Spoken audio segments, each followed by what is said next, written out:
Welcome to Resilient. My name is Mike Kearney, the Risk and Financial Advisory CMO. As you've been hearing in the Confronting the COVID-19 Crisis series, leaders are dealing with a number of challenges. We've heard from a lot of these leaders who are seeing the possible, accelerating technology adoption, and creating innovative ways to tackle everything that is coming at them. And I have to say, and this is the benefit of doing this, is I am truly inspired by these leaders and their stories. It really, if you think about it, is a testament that we as humans are remarkably resilient. There is an abundance of learning from my guests, and it's why I actually have hope for the future. That's one of the themes that's just coming out in these conversations. As we all look to what thriving and the next normal really means, it's clear that resiliency, innovation, and ingenuity are at the cornerstone. That's why this series is so very important to me. We go deep on issues keeping many leaders up at night. And in this episode, we'll investigate fraud, waste, and abuse. You like the pun? So how is fraud popping up? What can leaders do to create more controls and signals in their organizations to root it out? How is technology driving more innovation in how we combat this issue? And when it all goes away, how do resilient leaders go forward? I'm joined by Don Fancher, U.S. National and Global Leader for Deloitte Forensic. He has over 25 years of experience working with leaders across organizations to systematically root out fraud, waste, and abuse. Let's hear what he has to say. Don, welcome to Resilient. I think we're in, I don't know if it's like week 13 or 14 of the pandemic, of the crisis, but one of the things that I have found through, I think it's about 20 different interviews that we've conducted to date, is a through line of hope.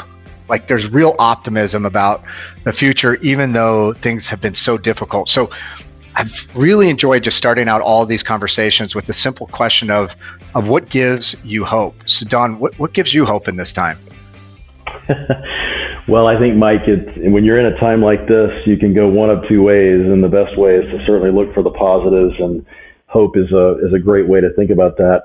When I think about where we are and the way we've had to change and adjust our lives, that concept of connectivity is one that still resonates so much. And in some ways, we've actually become more connected the further apart we've had to be. And I think about just the way that I've interacted with our people, the way I've interacted with the many corporations that I work with, and the desire for people to get together, to connect through different forms is stronger than I've ever seen it. And my hope is that we can continue that connectivity and find ways to enhance that once we begin to emerge from the current situation we're in, and not lose the value of what we've created with these different forms and in some ways enhanced forms. You're never going to replace the ability to sit across the table from someone or share a meal with someone. But if you can enhance beyond that with the technology that we've used and just the reality that we desire and need that connectivity, I think that will be a positive outcome.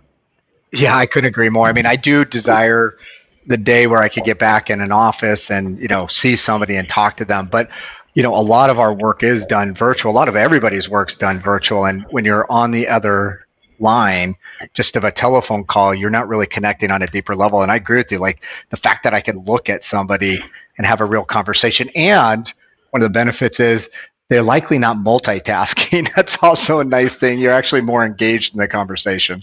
That's so funny you say that. My wife tells me all the time I'm a terrible multitasker. And while I hate to admit it, she's absolutely right. And yes, with the advent of video technologies being more and more prevalent, that takes that away, which is a really good thing. It forces us all to focus a little bit more. Well, let's start with the meat of the conversation, and we're here to talk about fraud, waste, and abuse. And I'd love to just start with, how has COVID-19 actually increased the risk of fraud, waste, and abuse? Well, it's done so in a variety of ways. I'll actually start, Mike, with some interesting thoughts from a recent webcast that I actually hosted with some other experts in this field. And one of the things when we do these webcasts, we tend to do polling questions, and we ask our participants various questions most of the participants in this webcast, and there were thousands of them, are from some form of compliance or risk or legal. And we just asked, what kind of expectations do you have as a result of COVID-19 for the impact on fraud, waste, and abuse? And not surprisingly, about 70% of the people on the webcast believe that there will be fraud perpetrated in their company or in their organization beyond what they otherwise would have seen. And it's just indicative of the challenges we're facing. And so let's kind of walk through some of that. The first thing I would say is government funding. When you have as much money flooding into the system as we have right now, it's a perfect storm for some level of fraud or financial crime, because people see money, and most of us, we see it as a need. We see it as something to fulfill a gap that perhaps we have, but we do it in the right way and we follow the rules. Unfortunately, there are a set of individuals that see it differently. They see it as an opportunity to profit in an inappropriate way. And so, whether it's in the United States, the CARES Act funding, or if you're looking in Europe and other countries, the various stimulus funding that's come to organizations there, you have people fraudulently indicating a need they don't really have. And so they're taking money from a government that ultimately should be made available to somebody who really does need it. You're going to see that certainly in supply chains. Supply chain is a big area where there's risk for fraud. And there's some obvious ones that people can think about. You think about PPE, the big need for personal protection equipment in the healthcare industry. And supply chains are disrupted. So I used to get all of my masks from a Chinese distributor. All of a sudden, that Chinese distributor doesn't have any more masks. I've got to go find somewhere else to get these masks or to get that ventilator. And so all of a sudden, people are going to pop up saying, absolutely, I have masks. And we've already seen this, and it's been reported. They really don't have any masks. But they're asking for money up front in order to make the delivery. Money gets put into their account. All of a sudden, they disappear. You never hear from them again.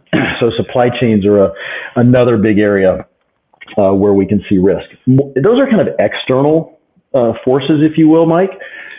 What I would say also has to be really apparent to everyone is the internal risks of lack of attention.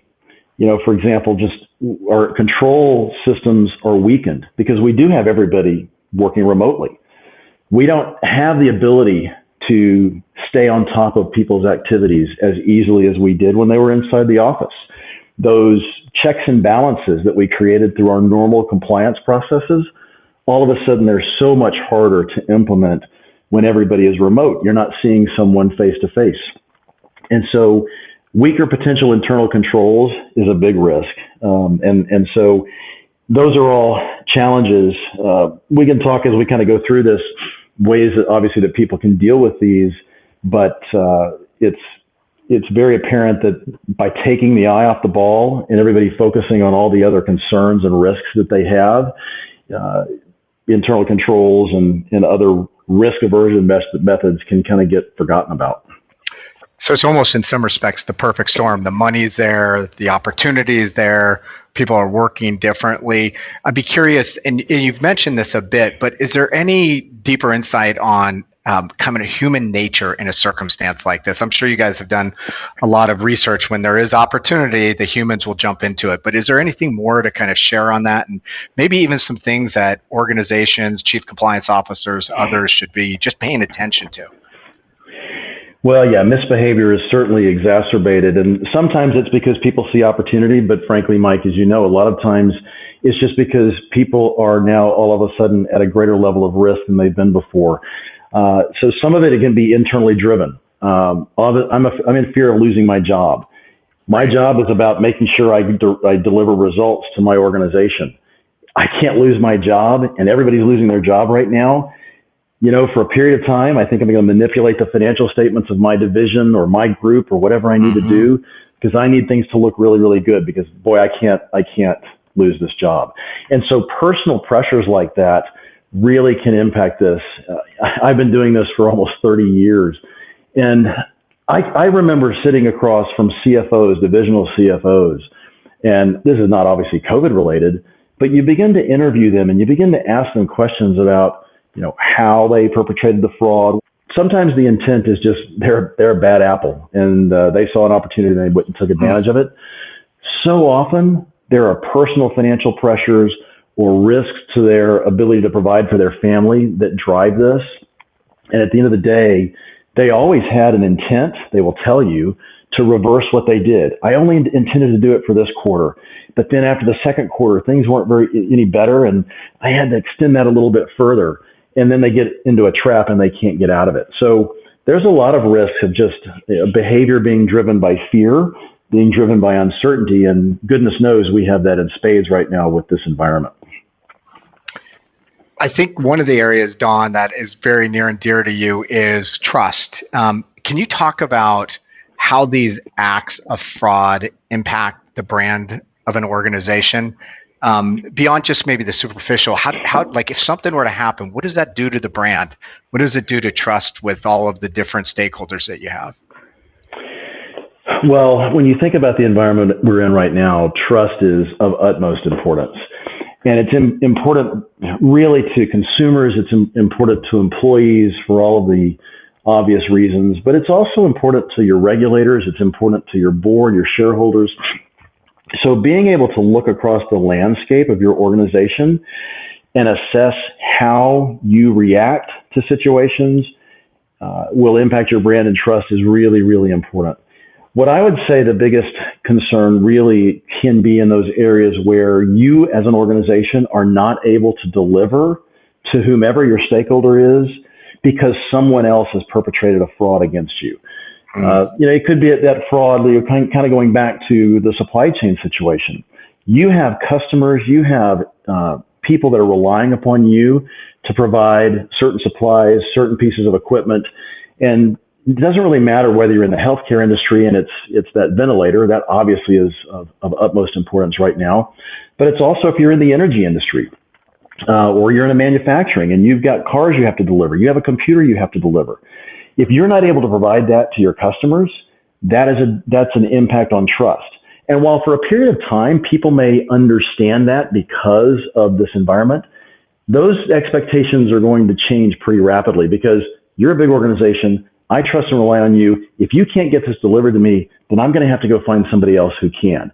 And if that someone else has done a better job of managing their supply chain and ensuring that they don't have enhanced risk because of some level of fraud or just waste, abuse, inability to provide, then obviously that's a detractor to the brand value of the organization that can't put the right controls in place or quickly correct and remediate those situations.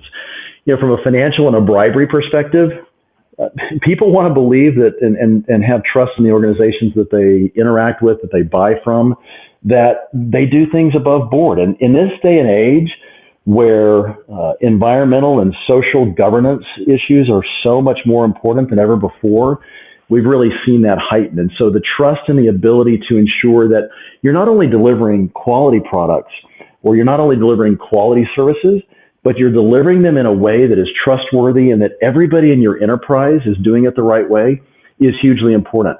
If you're found to have violated the Foreign Corrupt Practices Act because you bribed government officials in order to try to enhance the level of ability to provide those, that gets known to the public, you pay a big fine. People take that seriously. They pay attention to that. And so if you don't have the right controls in place, you're running the risk that it's going to impact your brand. Really distract the management of the organization, and that can then just further erode your ability to adequately and appropriately provide your services, products, or whatever it may be. And so it's an ongoing process that's really hard to dig out of, and that's why upfront compliance and putting all the right processes in place to try to mitigate that risk, especially now in this environment, is so important. Well, it's interesting because I'm almost seeing kind of this web. You got the web of the fact that you actually are now, and probably have been for quite some time, accountable for the nefarious acts of your third parties. But then on the flip side, you're talking about really trust is with a vast ecosystem of stakeholders and really understanding what their expectations of you are. And so there's this, you got to manage your third parties. You got to make sure that they're trustworthy themselves. But then on the flip side, your trust is based on numerous stakeholders that come into play. So very challenging to manage all of this, I would imagine. Well, it is, and one of the interesting things too is when you look at some of the research out there and surveys that are performed, transparency is one of the highest impactors of trust, and that really makes sense. Is the ability to be able to share and provide data that helps your customers in whatever form they may be to see the way and the methodologies and the interactions you have with others and how that ultimately derives itself into products or solutions is really, really important. That transparency can take a lot of different forms. You would think product quality, and when you survey individuals, quality tends to come out higher, but when you really look at the way that individuals react and you study that analytically, you find that this transparency issue and ultimately just a faith that you're doing things the right way. You're not using sweatshops in India. You don't have human trafficking allegations against you that are propping up your supply chain and reducing your costs and the like. You're using sustainable models and methodologies to manufacture or whatever. Those are all components of transparency, and it really matters in today's day and age. Don, do you think there's an increase in transparency over the last several years? Because I think intuitively this makes all the sense in the world, but you oftentimes see organizations hold back on being transparent for fear of, fill in the gap. Are you seeing that organizations are becoming more transparent? I don't know that you can look systemically across organizations and say yes or no. And you can see examples in the news every day of where organizations that are depicting themselves as being very transparent, only to find a whistleblower that raises his or her hand and says, wait a minute, this company is doing X, Y, or Z, and that's just not right. And the regulators come in. And so I think there's a desire for greater transparency. Without a doubt, you're seeing boards that are putting more pressure, or maybe a better way to state it is they're placing greater expectations on their C-suite executives to provide that transparency, to really put sustainability and trust-related issues more at the top of their agenda, and even rewarding them as much for that as they might for financial results. As you continue to see more and more of that tone at the top, yes, I have no doubt that you will see more transparency. I can't say that I'm seeing it across the board as of yet. I think we still have a ways to go.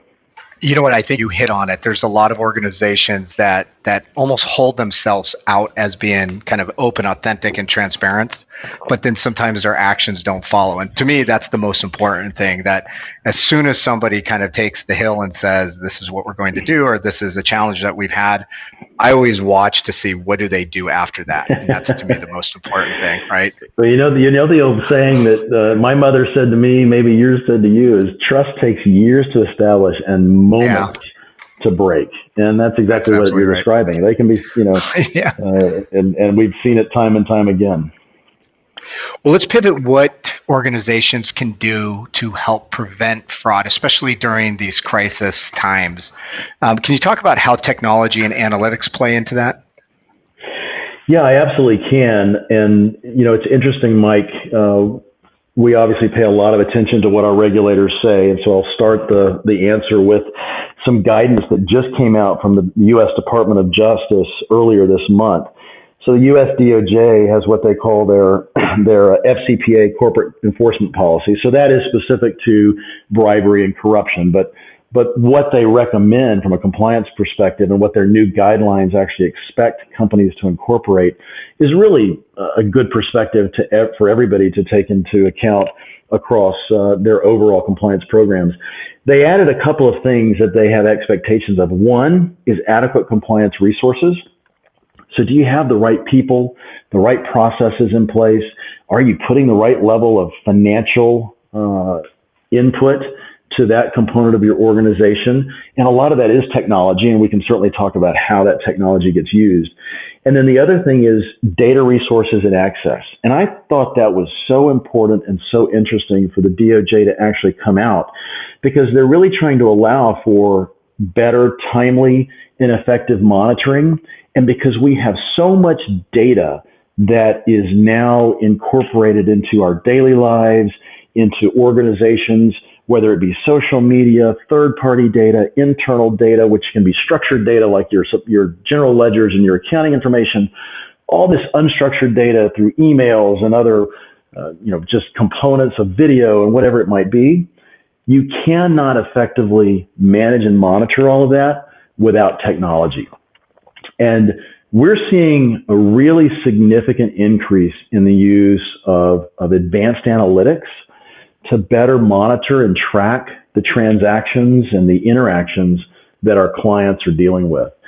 And it has an amazing impact when you're able to take long streams of data and allow analytics to actually help you see where there are anomalies or where there are just strange events.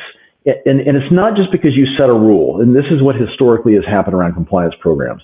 We've got a list of rules, and we look for any situation where somebody didn't follow those rules. How do we do that? Well, we look at sampling of transactions. We look at sample journals and ledger entries. We rely upon whistleblowers to provide us with input that says, hey, I think somebody's doing something wrong over here. It's getting harder and harder to rely upon those for all the reasons I just talked about, so much data. So when you can build analytics that track on top of all of these transactions, and the analytics are able to encapsulate so much more data, and through those algorithms kick out all of the indications of risk, it allows you to really and more quickly look at those, understand what really happened, and determine whether it's appropriate or whether it's inappropriate.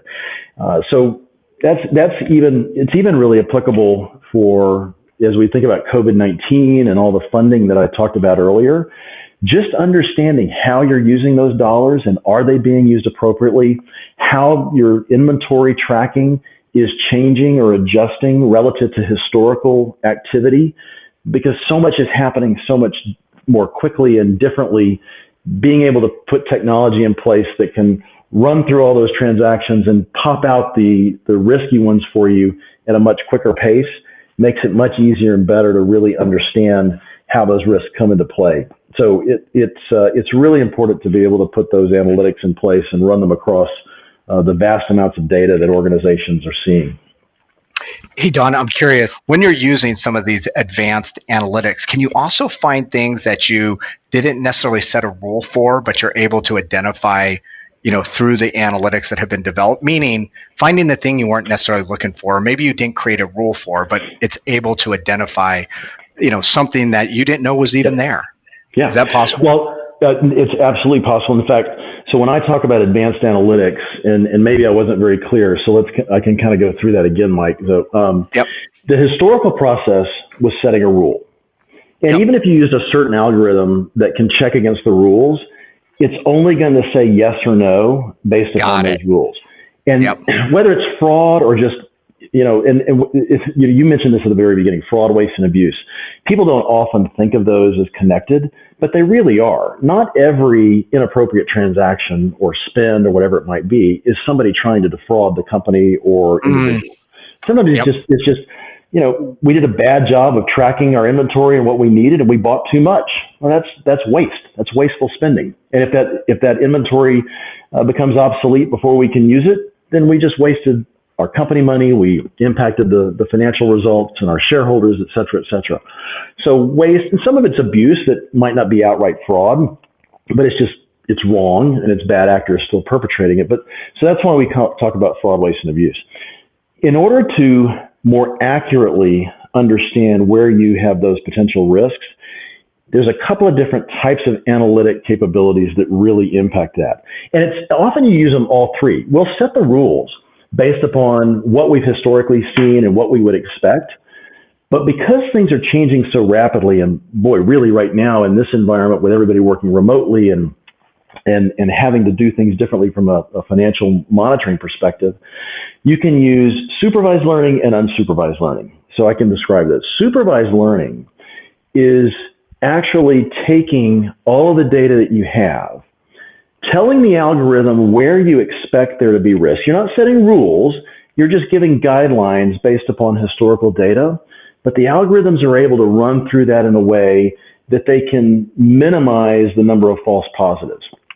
and they can really narrow the level of data aggregation to those that are more likely, still fit within the rules to a certain extent, but also find anything that might be outside of those rules because of the way the algorithm can look at the data and say, this just doesn't fit what I've seen in historical patterns, or when I cluster this significant level of data here, there's a few outliers, you ought to go check on that.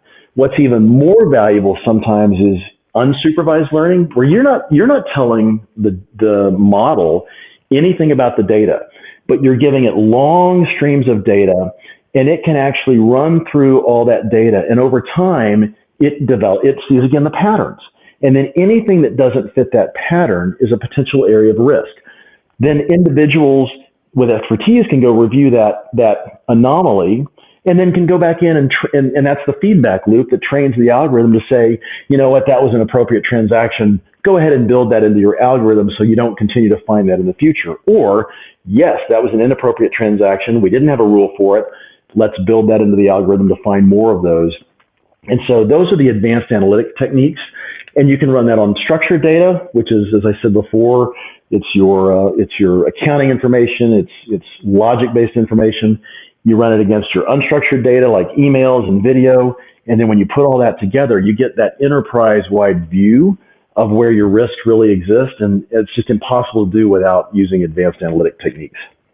I love this. Don, I'm just kind of putting myself in the shoes of somebody that's listening, thinking, gosh, we don't do a whole lot of that. Where do you start? Like, what areas would you start? Who do you engage with? What groups within an organization may have primary responsibility? And I know that's a very generic question because, it's probably different by industry, but you talk to a lot of executives. Where do you start on this journey? That's a question we all ask and go, God, I don't know. Well, one of the places you start is by making it a priority. So yep. I'll get to the parts of the organization, but I say this a lot, maybe too much, but I just believe it so much. It really is a tone at the top issue. You have to have the high level executives recognize the risks and make a commitment to put these programs in place, to put the technology in place to really make a difference and make an impact. So to me, it starts with the C-suite, especially the CEO, and even the board, making this an important component of their organization. Okay, but I now need to be educated. So there's probably a lot of executives and board members that are listening and they're like, okay, I kind of have heard about this a little, but I want more. Yeah. How would you suggest they go about educating themselves on this so that they can kind of take that mantle and say, this is something we should do as an organization? Well, a lot of it is just, it's reaching out to people external to the organization, whether it be your legal providers, because there is a big legal aspect to this. One of the questions you ask is, where do you really start? The legal department in an organization, the chief compliance or chief risk officer, that component of the organization. Frankly, a lot of this risk you find in your information systems, so your CISO or chief technology officer. So those components of the organization, in my mind, first of all, actually need to come together, and they need to brainstorm on what data do we have, what technology do we currently have that's in place, and how are we going to better get our arms around this and aggregate the data. External experts are a huge part of that. I mentioned the external law firms to help you think about the compliance activity, the governance activity that needs to be a part of that. Experts that understand technology, consultants and advisors that you trust, to bring them in, do some wargaming scenarios, do some playbook scenarios. We find that helping clients manage through the change management of something like this is hugely important, and using playbooks to really begin to walk through the process that will be needed to integrate is exceedingly important. I'll tell you one thing I do, Mike. Read. Just read. Right. I read a ton of books. I'm a finance and accounting guy, but I've spent a lot of time reading books on analytics and artificial intelligence, both narrow AI and general AI. It's a long way from now, but maybe here someday. I can't overstate the value of executives just spending some time reading really good books on analytics and the impact to their organizations. Negative impacts as well. One of the really important things that has to be recognized is, as great as analytics and algorithms can be, they can be hugely detrimental as well, because Right. bias can get built into the algorithms. The feedback loop that is then created can perpetrate that bias, and all of a sudden you think as an organization that you're driving great data, and you're actually driving junk. I mean, it's the old, garbage in, garbage out, and it really it exacerbates itself when you've got these advanced algorithms. So hiring really smart people, data scientists, data analysts, computer programmers that understand this stuff, have been trained in it, matching them up with your business executives and your users. So there's an old component of this called purple people or purple teams. And Yeah. it came, you may have heard of it. It came out, there was a professor that came up with this. I think it was maybe 8-10 years ago. And, if you think about it, a blue person is a person that understands the business, understands the operations. A red person is somebody that's got that technical acumen. The real value comes when you bring those together. And so you've got the technical components, but also the business understanding. And I think building those types of teams, having the awareness and having the commitment by the organization, with some outside help from external advisors as well, is overall the best way to really start undertaking something like this. So this isn't necessarily a net added cost to the business if you do this well, I would imagine, and I could be completely wrong, but I would imagine that there's potentially some cost benefits associated with going down this path. There's clearly an upfront cost. I mean, it is an investment, and it's an investment you have to be committed to. But if you do it the right way, there's no doubt the long-term benefits are huge. And some of it's the benefits, because we're talking about fraud, waste, and abuse. Some of the benefits is just reducing those. We've got a client that we've been working with them for a couple of years now in really understanding their supply chain. So this is all pre-COVID-19. But the interesting thing is, even with the impact to their industry, they're not slowing down on their focus. In fact, they're ramping up their focus and using analytics, because what they found is when they really applied these kind of processes to their supply chain, and over 15 to 20% of that spend was outright waste, abuse, and even in some situations, fraud. When you can save hundreds of millions of dollars over a large enterprise because you put the right programs and policies in place, the ROI is, in fact, quite significant. That doesn't even get to the ROI that goes to the trust and brand issues that we talked about earlier, maybe harder to quantify, but definitely real. And then certainly even the risks of regulators, if they find those issues, you've got bribes and fines and all that. So there's a really strong ROI here. I think the more we see organizations implement these kinds of solutions, the more we'll even be able to quantify that for them. We're able to do some of that now, but it absolutely has a cost benefit at the end of the day. Yeah, I probably about 5 minutes ago, I took you down another path when I asked you the question of, how can executives learn more? I think you were going to touch on a couple more things that, like, if you're at the beginning of this journey, what should you do? Is there anything else to consider? If you're a leader listening to this, and you're like, yeah, this is great. What else should they take into consideration? What else should they do? Well, some of it's just simple blocking and tackling. You also cannot overstate the value of just, kind of back to that tone at the top, but with the tone at the top and making sure that the people in your organization understand how importantly you view this as a leader. You have to give them the tools and empower them to actually execute on that vision you have. And a lot of that is just through training. And I'll tell you right now, especially in this environment, I am seeing less of that training aspect ongoing because there's so many other things happening. And that's a real risk to me. You're not seeing the virtual training or the live training. You can't do the live training right now in many situations. But that's something that I think every organization really needs to look at. So I would actually encourage any leader, because of the strange environment we're in right now, to take a hard look at their anti-corruption training, look at the environment they are in, and refresh that. Refresh that with the awareness that everybody's working from home now. We need to really beef up our virtual training capabilities. They need to see messaging from me as a leader or from other leaders in the organization that indicates how important we find these, because we know the risks that people are facing. We know the pressure that people are under. We know that the bad actors out there are increasing. The phishing scams are enhanced because everybody's working from home, and so there's more of an opportunity to do that.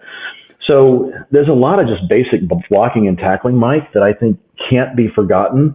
It's fun to talk about all the advanced analytics and the big technology, and yeah, those are huge and important. But not everything has to be that big of an effort or that big of a lift. Just simple training and putting your policies and procedures in place and making sure everybody understands that. But adapting it to a remote environment is very important as well. Don, I'm guessing that there's been a lot of innovation around fraud, waste, and abuse during the crisis. Can you maybe touch on one? And then are there any that have been accelerated because of COVID-19? I mean, one of the things that we're seeing across many different industries is COVID-19, kind of the silver lining, has been accelerating the adoption of these things that leaders have been trying to get done for years. Like they were able to do it in 2 weeks versus 5 years.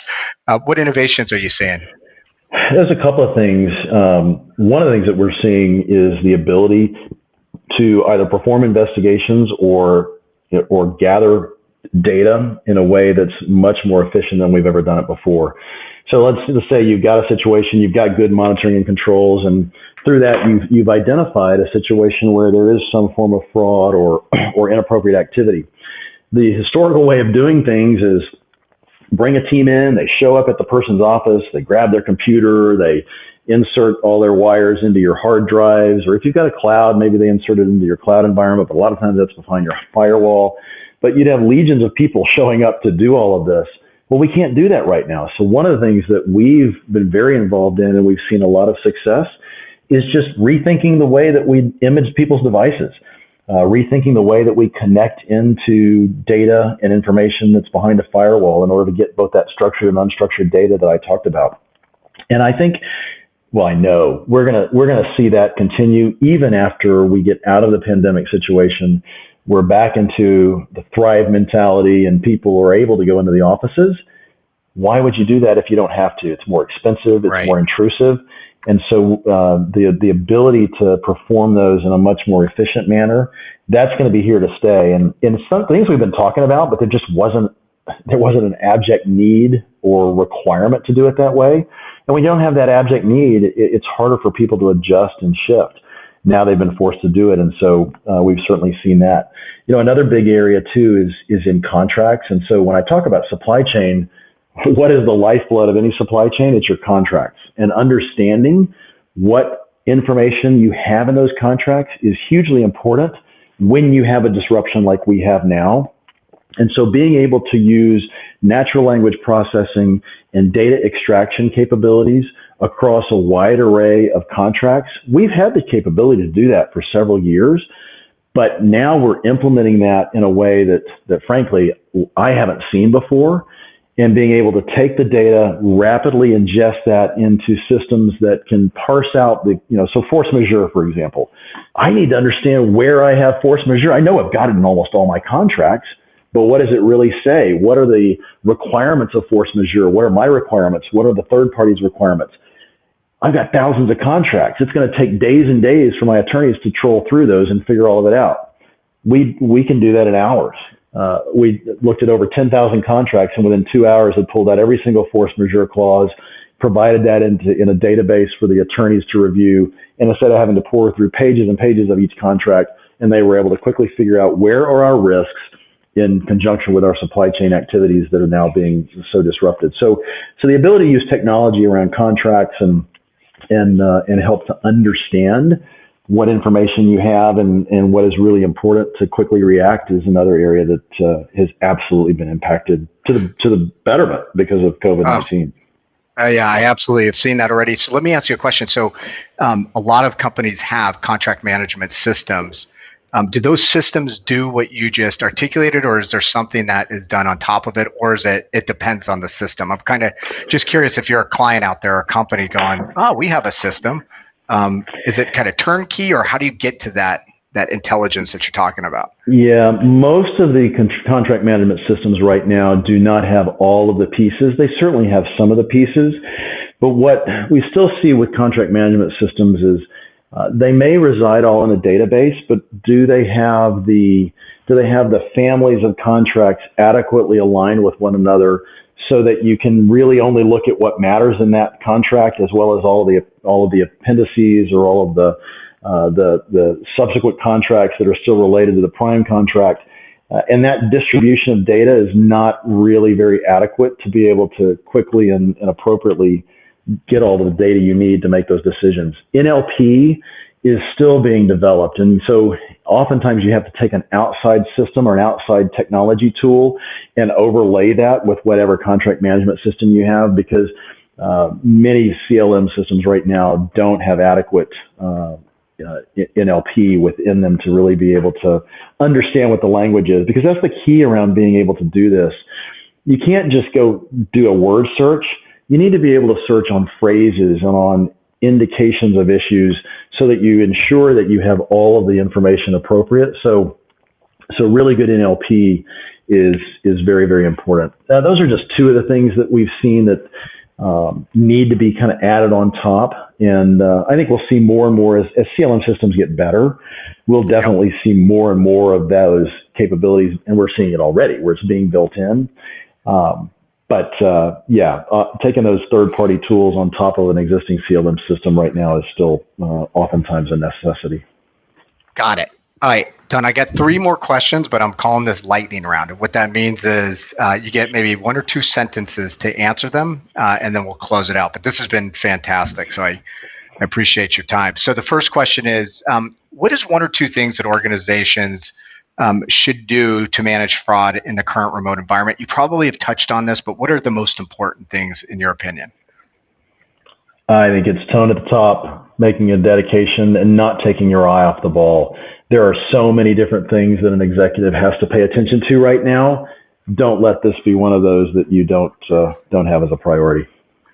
And then what about how should leaders prioritize fraud investigations during the current pandemic? Meaning, I'm sure there's, like you just said, a lot that they could focus on, but is there any guidance that you would give in thinking about how you prioritize or what you prioritize? I think you prioritize it in a couple of ways. First of all, don't take away from the resources. There's a lot of financial pressure. Make sure you maintain the right level of resources, both people resources and technology resources, to continue to track and monitor. And I do think, I said it earlier, but it goes back. Take the time to refresh your policies, your controls, your training, and think about how you have to do it differently in this environment. It's different. You're going to have to make some changes. Take the time and the effort to make sure you focus on that. Last question. And we created this podcast about 4 years ago. We called it Resilient, which I guess is apropos given the time. And I'd love to connect that to fraud if I can. So the question is, how can leaders create resiliency against fraud? I don't know if you've thought about that, but what's your thoughts on that? Yeah, actually, I have. The pressure that's being put on organizations now, and we saw it back in the Great Recession in 2008, 2009. There's 1 of 2 ways to react. You can either go down the path of allowing it to happen to you and not really recovering, or you can use it as a wake-up call and recognize the value that gets generated over time. I think this situation, and my hope is this situation, really creates more of an awareness. And because we're having to use technology in so many different ways already, it's just a more natural tendency to drive technology into the avoidance and the mitigation of fraud and waste and abuse. And without a doubt, it creates resiliency. It enhances trust for the organization. It enhances the capability to deliver appropriately and positively in this environment. And as I talked about earlier, there actually is a positive ROI. So without a doubt, resiliency can come from all this, and that's a great hope that I have. It's interesting because it's almost like the current conditions that we're operating under couldn't be more perfect for making these investments. The challenge is not an easy time to make investments, but I think what you're saying is, yeah, we're seeing it, like the benefits of it. So the real leaders will actually do it at this point in time. Well, and one thing to keep in mind too is you don't have to do it all at once. Right. It's important to get this done. Don't let the lack of funding and the fact that you see this huge expense impede your ability to at least start. Because like I said, some of these activities, training, tone at the top, communication, that doesn't have to cost a lot, and it makes a big impact. And then over time, if you're unable to drive the bigger analytics, wait until you can get there, but at least start the process. And listen, most organizations are doing this all the time, but now's the time to do it again, do it better, and make it a priority. Hey, Don, I know I said that I had a last question, but you elaborated. So now I have one last question. Sometimes I actually feel the presence of constraints is where we innovate the most. Is that true in this area as well? And I'm not suggesting that this is not, capital intensive and there are not investments that you need to make. But your point is there is some low hanging fruit. There's some things that, quite frankly, are almost free that you can do. So are there some of those innovations that, that are encumbered by constraints that you could make an investment in today, irrespective of what the longer term investments are? Yeah, there absolutely are, Mike. And I think it does center around technology, and it kind of gets back to the very opening salvo. So maybe this is a good way to end it. It's about that connectivity, and it's about using technology to create connectivity. So one of the things that we've been really fortunate to do is drive what we call these tech-enabled investigation labs. So it's all around the topic we're talking about. But actually, and in the past, we would go sit down in our clients' offices, or they would come to one of our Deloitte greenhouses. We'd spend an entire day walking through all these vast array of technology-enabled ways that you could better perform an investigation, that you could put better compliance programs in place. Now we're doing them remotely. We're doing them over video conferencing, and we're finding they're equally as effective, if not even more so, because everybody's engaged. You're able to get actually more people if that's appropriate. And even though they're dispersed and distributed, the way they're able to interact is really positive. Again, I hope we don't get away from always getting together, because there's a lot of value in just because we're human beings and that's how we're wired. But that's just one example of using, innovation. We've had the capability for some time. Once again, there was no absolute desire or need to have to implement it. Now we have to, and the engagement has been fantastic. It's funny that you say that. Back in the day when I was doing these interviews, it was a requirement that I would jump on an airplane and go fly to my guest. And it limited the number of interviews I could do. And I think since March 16th, I think was the day we started on the COVID series, I think we've done 20. There's zero chance I would have been able to fly to 20 different cities. So yeah, there's always a silver lining associated with everything. And so it's like, don't take social distancing away. I like my life more. Well, that is a good way to end it, Don. So thank you for your time. I love these conversations because I always learn a ton. Hopefully others did as well, but that was very enlightening. So thank you. Well, thanks for having me, Mike. It was a lot of fun for me as well, and look forward to more in the future. Don, thank you very much for your time, your wisdom, your insights, your stories, your examples. Everything was awesome. A few things that really stood out to me. Tone at the top matters, meaning it is hard to put these programs to implement the technology if the leaders aren't on board. I also heard there are some simple things that leaders can do to educate themselves on the impact of analytics rooting out fraud, waste, and abuse. I also heard that it doesn't take a big investment to get started. So even though this is a time where the last thing organizations are thinking about is making big investments, there are things that you can do to get started. We have covered a number of topics over the last few months, and we have an incredible backlog of guests that we're going to continue to bring to you. And if you have any challenges that you think we should be talking about, or anyone specifically that we should be speaking with, hit me up on LinkedIn or Twitter. For those who have, thank you. It is unbelievably helpful to hear from you as we prioritize which topics we bring to you next. For more insights across all aspects of COVID-19, just go to Deloitte.com on our COVID page. You can also listen to the Resilient Podcast on Apple Podcasts, SoundCloud, Stitcher, Google Play, and even Spotify. Until next time, stay safe and remain resilient.